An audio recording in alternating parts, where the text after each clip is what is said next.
15 তারিখে আমার বিয়ে, এবার কিছু তো করো। চলো আমরা পালিয়ে যাই। নিজেকে একটু ঠান্ডা করো।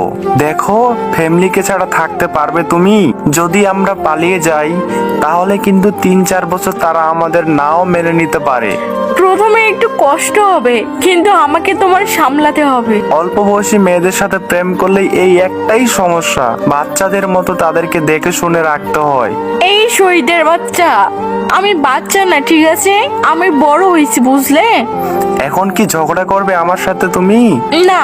একটা রিস্ক নিতে হবে জীবনে, পারবা? কি? বাচ্চাদের মতো কান্নাকাটি করবে না, ঠিক আছে? আচ্ছা ঠিক আছে, ভেবে রাখো 15 তারিখ আমার বিয়ে। এখন যা বলার বলো। এখন বলো কত তারিখ তোমার বিয়ে? কতবার বলবো আর? 15 তারিখ। ঠিক আছে, সমস্যা নেই, 15 তারিখের আগেই আমরা বিয়ে করব। এখন কি বলি শোনো। মজা করো না তো। কেন যে এই পিচ্চি মেয়ের সাথে প্রেম করতে গেলাম? আমি পিচ্ছি না, ঠিক আছে? একবার কিন্তু বলছি তোমাকে। এই শোনো, হ্যাঁ বলো।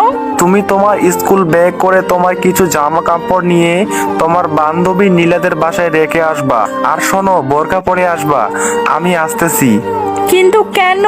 তোমাকে কিট করব, তারপর তোমার কিট কি করব।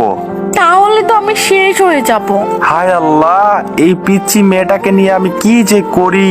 পিচ্ছি বলো কেন? বড় হয়েছি আমি। কত বড় হয়েছে সেটা তো দেখতেই পাচ্ছি। পালাবো আমরা, বুঝছো? ও, কবে? আজ, এখনই, যা বলছি তাই করো। ওকে, তাহলে আমি সুন্দর জামাগুলো গুছিয়ে নিই। ওকে। আর থাকতে পারবা না আমার সাথে? এখন ভেবে দেখো। এই যে পাগলু, থাকতে কিসের ভয়? ইনশাল্লাহ পারবো থাকতে তোমার সাথে। আর তুমি আমাকে শুধু একটা গোলুমোলু বাচ্চার মা বানিয়ে দিও, বাকিটা আমি দেখবো।